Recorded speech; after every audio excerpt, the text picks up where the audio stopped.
बिस्मिल्लाहिर्रहमानिर्रहीम। अस्सलाम वालेकुम डियर स्टूडेंट्स, मेरा नाम है शाकिर अली शाह और आप देख रहे हैं हमारा खूबसूरत सा YouTube channel physics Shah Shakir Ali Shah. Dear students, काफ़ी अरसे से मैं यूट्यूब पर फिज़िक्स पढ़ा रहा हूँ और आज आप सबके लिए एक अच्छी खबर है कि मैं 9th ग्रेड मैथमेटिक्स का आगाज़ करने जा रहा हूँ। यानी आज से इसी चैनल के थ्रू आपको मैथमेटिक्स के लेक्चर्स भी मिलेंगे। तो फर्स्ट यूनिट है हमारा मैट्रिसेस और उसका पहला ही लेक्चर हम डिस्कस करने जा रहे हैं और वो है इंट्रोडक्शन टू मैट्रिसेस। आइए देखते हैं स्टूडेंट्स के मैट्रिसेस की मैथमेटिक्स क्या है, डिटेल में जाएंगे और बहुत ही आसान अल्फाज में मैं आपको मैथमेटिक्स समझाऊंगा। 9th ग्रेड के पीके बुक्स में फॉलो करता हूँ, एग्जैक्टली मैं बुक फॉलो करूँगा और एग्जाम्पल्स और उसके जो एक्सरसाइज क्वेश्चन है वो बिल्कुल आपको केपीके टेक्स्ट बुक से मिलेगी। Clear? First of all we have to introduce matrices. Dear students, याद रखिएगा कि मैट्रिसेस जो है ये एक प्लूरल है और इसका सिंगुलर है मैट्रिक्स। मैंने यहाँ पर लिखा है मैट्रिक्स, ठीक है। जिस तरह आपके पास होता है वेक्टर, तो वेक्टर की जो एडिशन है यानी उसका जो प्लूरल आता है वो कहलाते हैं वेक्टर्स।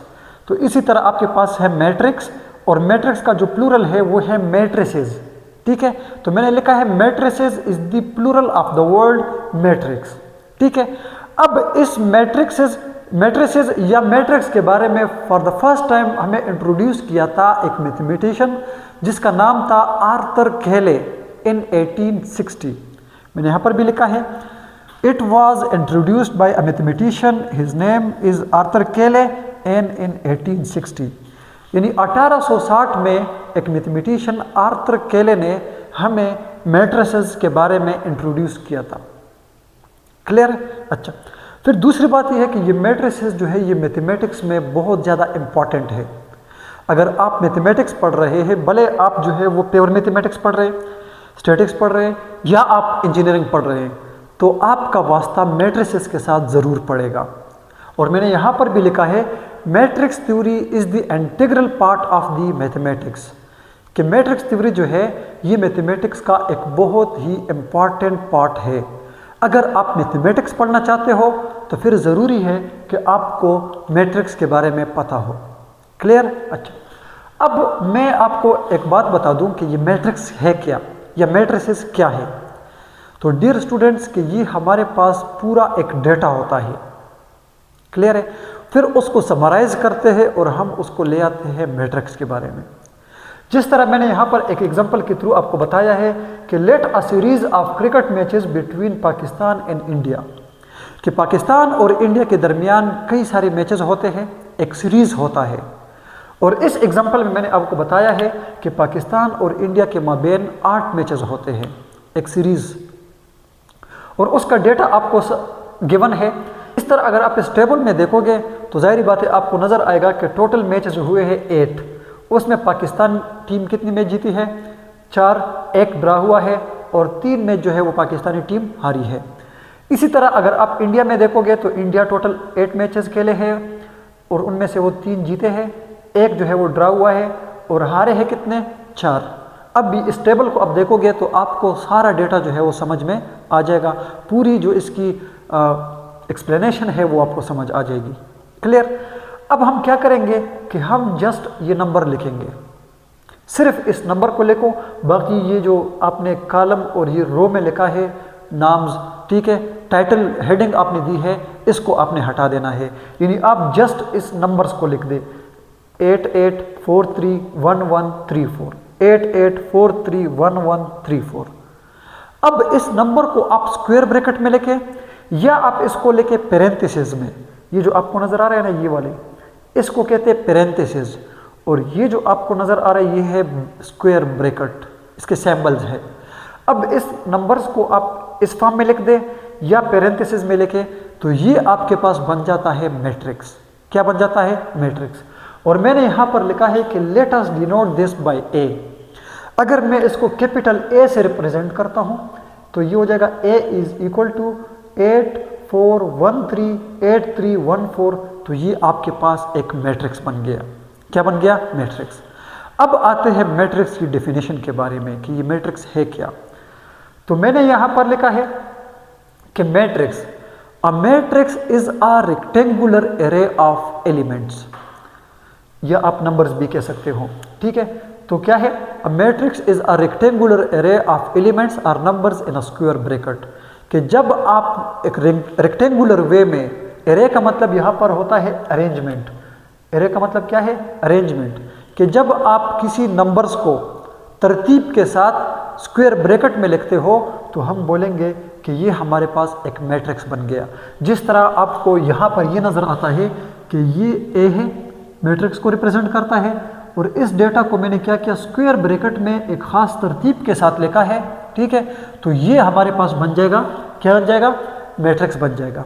अब अगर इस डेटा में मैं क्या कर देता हूँ कि मैं इस 4 को 8 की जगह लिख देता हूँ और 8 को 4 की जगह लिख देता हूँ, तो फिर जाहिर बात है जब आप टेबल में देखोगे तो आप कहोगे कि इसमें एरर है कि पाकिस्तान कितने मैच खेले हैं, फिर ये 4 इस तरफ होगा, फिर आपको ये 4 नज़र आएगा, और इंडिया कितने खेले हैं, 8, पाकिस्तान 4, तो फिर ये एक तरतीब नहीं हुआ। इसीलिए आप इसको इस तरीके से लिखोगे कि पूरा डेटा जो है वो आपको समझ आएगा और एक ख़ास सीक्वेंस या अरेंजमेंट के साथ हो। बात की समझ आ रही है? तो इसीलिए ये आपके पास एक मैट्रिक्स है, और मैंने यहाँ पर बता दिया कि मैट्रिक्स को हम एक ख़ास तरतीब के साथ रेक्टेंगुलर फॉर्म में लिखते हैं, स्क्वायर ब्रैकेट में, तो ये आपके पास एक मैट्रिक्स बन गया। और इस मैट्रिक्स के अंदर जितनी भी आपको नंबर्स नज़र आते हैं उसको कहते हैं एलिमेंट्स या एंट्रीज। अब जिस तरह आपके पास फॉर एग्जांपल यहाँ पर ये है 8 4 1 3 8 3 1 4, ये सारे जो है ना, ये क्या है, इसके ये एलिमेंट्स है। क्या है, एलिमेंट्स है। इसको आप एलिमेंट्स भी कह सकते हो और इसको एंट्रीज भी कहते हैं। क्या कहते हैं, एंट्रीज। ठीक है, एक हो तो एंट्री और ज़्यादा हो तो एंट्रीज। ठीक है, अब जिस तरह आपके पास ये एक मैट्रिक्स नज़र आता है आपको, और इस मैट्रिक्स का नाम है ए, और इसका डेटा आपके सामने है 8 4 8 3। अब इसके एलिमेंट्स कौन कौन से हैं, 8 4 8 3। इसको आप एलिमेंट्स भी कह सकते हो या आप इसको, इसकी क्या कहते हो, एंट्रीज। क्या कहते हो, एंट्रीज। अच्छा स्टूडेंट्स, अब डिस्कस करते हैं rows and columns of the matrix, कि एक मैट्रिक्स के अंदर ये रो और कॉलम क्या होते हैं। क्लियर? अच्छा स्टूडेंट्स, याद रखिएगा कि ये जो आपके पास आपको नज़र आता है मैट्रिक्स, तो इसमें ये जो हॉरिजॉन्टल लाइंस आपको या नंबर्स नज़र आते हैं, इसको कहते हैं रोज़। क्या कहते हैं, रोज़। मतलब जिस तरह ये आपको नज़र आ रहा है, ये रोज़। और वर्टिकल लाइंस जो आपको नज़र आएगी या वर्टिकल नंबर्स जो आपको नज़र आते हैं, इसको कहते हैं कॉलम्स। यानी इस मैट्रिक्स को मैं दोबारा यहाँ पर लिखता हूँ। ठीक है, A = 4 3 -2 1 5 2 3 1 1। इसमें जो आपको ये लाइंस नज़र आते हैं, ये वाले, ठीक है, तो ये इसका है फर्स्ट रो, ये है इसका सेकंड रो, और ये है इसका थर्ड रो। तो ये आपके पास क्या बन गया, एक इसकी इस मैट्रिक्स के 3 रोज बन गए। इस मैट्रिक्स के अंदर कितने रोज है, 3। इसी तरह इसके कॉलम्स को अगर आप देखोगे तो फिर ये वर्टिकल लाइंस, मतलब अगर आप यहाँ से आओगे इस तरह 1 2 3, इसी तरह ये 4 1 3 इसका फर्स्ट कॉलम है, 3 5 1 इसका सेकंड कॉलम है, और -2 2 1 इसका थर्ड कॉलम है। अब स्टूडेंट्स, मैंने यहाँ पर भी एक बात की थी मैट्रिक्स में कि ये आपके पास एक रेक्टेंगुलर अरेंजमेंट है। अगर मैं क्या कर देता हूँ कि मैं इस मैट्रिक्स से ये 1 गायब कर देता हूँ, हटा देता हूँ, और इसी तरह यहाँ से ये 1 भी हटा देता हूँ, या कोई एक हटा दो। अब आप मुझे बता दें, क्या ये आपके पास रेक्टेंगुलर है? नहीं है, क्योंकि ये नंबर नहीं है, यहाँ पे ये खाली है। इसी तरह ये यहाँ पर भी नंबर नहीं है, ये खाली है। तो ये आपके पास रेक्टेंगुलर अरेंजमेंट इसकी नहीं हुई, तो ये आपके पास मैट्रिक्स नहीं होगा। मैट्रिक्स में ये है कि अगर 3 रोज़ है और फर्स्ट रो में जितनी एंट्रीज है, तो फिर 3 के 3 रोज़ में उतनी एंट्रीज, उतने एलिमेंट्स होने चाहिए। इसी तरह अगर फर्स्ट कॉलम में 3 एलिमेंट्स हैं, तो फिर आपके पास सेकंड कॉलम में और थर्ड कॉलम में भी उतने एलिमेंट्स होने चाहिए, अदरवाइज ये मैट्रिक्स नहीं कहलाएगा। Dear students, it was all about our introduction to matrices, के आज हमने मैट्रिसेस के बारे में पढ़ा। फिर मैंने आपको ये कहा कि ये एक प्लूरल है मैट्रिक्स का, इसके बारे में इंट्रोड्यूस किया था हमें 1860 में आर्थर केले ने। इसकी जो मैट्रिसेस की थ्योरी है या इसके जो कंसेप्ट्स है, ये आपको कई सारों जगह पर काम आएगी। ठीक है, फिर मैंने यहाँ पर आपको ये बता दिया कि ये पूरे एक डेटा को एनालाइज करता है। अगर आप कहीं पर एक हिस्ट्री पढ़ते हो किसी चीज़ की, ठीक है, फिर उससे नंबर्स को आप देखते हो और उनको आप रेक्टेंगुलर वे में स्क्वायर ब्रैकेट या पैरेंथेसिस में लिखते हो, तो ये आपके पास मैट्रिक्स बन जाता है। जिस तरह इसको हम कैपिटल अल्फ़ाबेट से रिप्रेजेंट करते हैं, ठीक है। फिर इसके अंदर ये जो आपको नंबर्स नज़र आते हैं, इसको आप इसकी एंट्रीज कह सकते हो या आप क्या कहते हो, इसकी एलिमेंट्स। फिर मैंने यहाँ पर इसकी डिफिनेशन कराई है कि एक मैट्रिक्स जो है ये क्या है, it is the rectangular arrangement of element in a square bracket और पैरेंथेसिस, कि आप जो है स्क्वायर ब्रैकेट या पैरेंथेसिस में जो है नंबर्स को रेक्टेंगुलर वे में लिखते हो। क्लियर? अच्छा, फिर मैंने आपको ये भी बता दिया कि रो एंड कॉलम्स जो है ये क्या होते हैं।